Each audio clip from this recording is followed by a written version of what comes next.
Terkuak oknum polisi di kasus Subang sengaja tukar CCTV yang merekam Yosef di TKP pembunuhan. Fakta baru terkuak dari kasus pembunuhan di Subang, dengan korban Tuti Suhartini dan Amalia Mustika Ratu, yang terjadi 3 tahun lalu.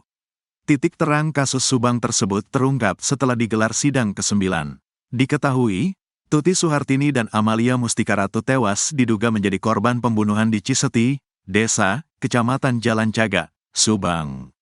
Jasad Tuti dan Amalia yang merupakan ibu dan anak ditemukan meninggal tak wajar dengan penuh luka di bagasi Alphard pada Rabu, tanggal 18 Agustus tahun 2021, pagi. Kasus ini sempat mengendap hampir 2 tahun karena polisi seperti menemukan jalan buntu. Dalam persidangan ke-9, Rabu, tanggal 8 Mei tahun 2024, seorang saksi bernama Angger Pratama Nugraha mengungkapkan dia melihat ada 2 orang di seberang TKP yakni terdakwa Yosef dan seorang lainnya yang tak dikenal. Dalam CCTV tersebut saya lihat pada pukul 5.30 waktu Indonesia Barat terlihat ada 2 orang laki-laki di seberang jalan rumah TKP yang tersorot lampu mobil di arah Jalan Caga menuju Sagala Herang, dan terlihat kedua orang itu menyeberang. Cuma yang terlihat dan saya tahu itu Pak Yosef. Yang satunya saya tidak kenal, kata Angger, pemilik fotokopi di samping TKP.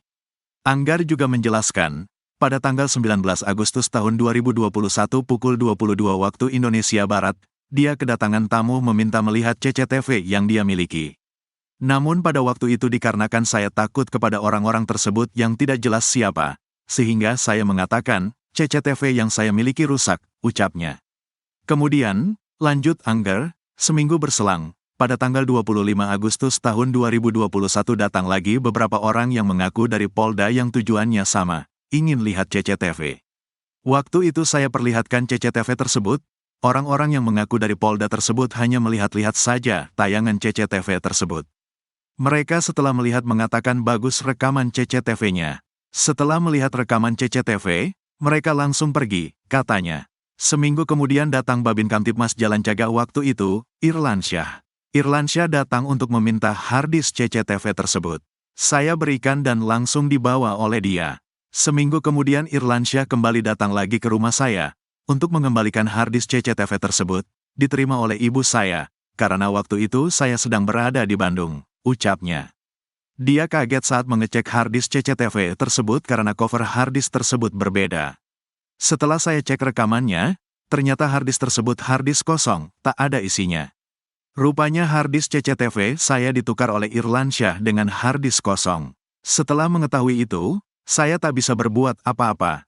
Hanya berpikir positif mungkin buat kepentingan penyidikan, ungkap Anggar kepada majelis hakim di persidangan, Rabu, tanggal 8 Mei tahun 2024, sore. Saksi Justice Kolaborator Muhammad Ramdhanu atau Danu di persidangan keempat mengaku jika dirinya diintimidasi oleh penyidik agar tak mengungkap kasus ini. Saya ditekan untuk mencabut BAP ketiga dan membuat surat pernyataan bahwa apa yang saya sampaikan di BAP ketiga itu bohong, kata Danu pada persidangan keempat. Saya juga ditekan dan diintimidasi, hingga diinjak dan dilempar pisau oleh oknum penyidik agar mencabut BAP, imbuhnya. Dalam sidang ke-9 kasus pembunuhan Jalan Caga tersebut, dihadirkan 6 saksi. Sidang selesai pukul 16.30 waktu Indonesia Barat. Sidang tersebut dihadiri 3 JPU dan pengacara terdakwa berjumlah 4 orang. Kuasa hukum terdakwa tak bicara apa-apa, hanya geleng-geleng kepala. Selanjutnya sidang kasus tersebut dilanjutkan pada Senin, tanggal 13 Mei tahun 2024. Kasus Subang semakin menemukan titik terang setelah digelar sidang ke-9. Kasus Subang adalah hilangnya nyawa Tuti Suhartini dan Amalia Mustika Ratu di Ciseti, Desa, Kecamatan Jalan Caga, Subang. Jasad Tuti dan Amalia yang merupakan ibu dan anak ditemukan meninggal tak wajar dengan penuh luka di bagasi Alphard pada Rabu, tanggal 18 Agustus tahun 2021, pagi. Kasus ini sempat mengendap hampir 2 tahun karena polisi seperti menemukan jalan buntu. Namun, Danu akhirnya membuka tabir kasus sehingga ada 5 orang yang ditetapkan sebagai tersangka pada tahun lalu. Sederet fakta dalam persidangan terungkap. Sejumlah saksi membeberkan semua terkait adanya peran penyidik Polres Subang untuk menutupi kasus pembunuhan yang menyedot perhatian publik nasional tersebut. Fakta pertama diungkap oleh saksi Justice Kolaborator Muhammad Ramdhanu atau Danu di persidangan keempat. Danu bersaksi di depan majelis hakim bahwa dirinya diintimidasi oleh penyidik agar tak mengungkap kasus ini.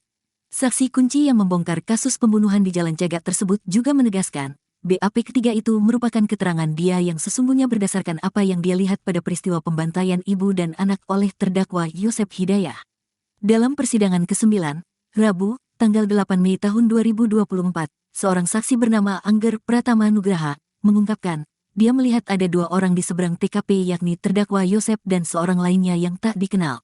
Dalam CCTV tersebut saya lihat pada pukul 5.30 waktu Indonesia Barat terlihat ada 2 orang laki-laki di seberang jalan rumah TKP yang tersorot lampu mobil di arah Jalan Cagak menuju Sagala Herang, dan terlihat kedua orang itu menyeberang. Cuma yang terlihat dan saya tahu itu Pak Yosep. Yang satunya saya tidak kenal, kata Angger, pemilik fotokopi di samping TKP. Angger juga menjelaskan, pada tanggal 19 Agustus tahun 2021 pukul 22 waktu Indonesia Barat, dia kedatangan tamu meminta melihat CCTV yang dia miliki. Kemudian, lanjut Angger, seminggu berselang, pada tanggal 25 Agustus tahun 2021 datang lagi beberapa orang yang mengaku dari Polda yang tujuannya sama, ingin lihat CCTV. Seminggu kemudian datang Babin Kamtipmas Jalan Cagak waktu itu, Irlansyah. Irlansyah datang untuk meminta harddisk CCTV tersebut. Dia kaget saat mengecek harddisk CCTV tersebut karena cover harddisk tersebut berbeda. Setelah saya cek rekamannya, ternyata harddisk tersebut harddisk kosong, tak ada isinya.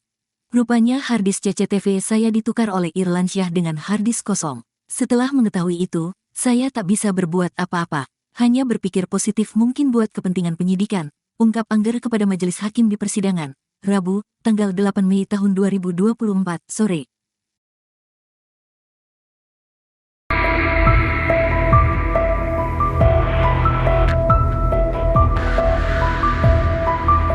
Kesaksian Yoris di persidangan kasus Subang, kemarin, Kamis, 25 April 2024, memberatkan posisi ayahnya, Yosep, yang berstatus terdakwa dalam kasus pembunuhan Tuti dan Amalia. Yoris menyampaikan kepada majelis hakim bahwa terdakwa sering menyakiti istrinya, Tuti Suhartini, baik fisik maupun batin.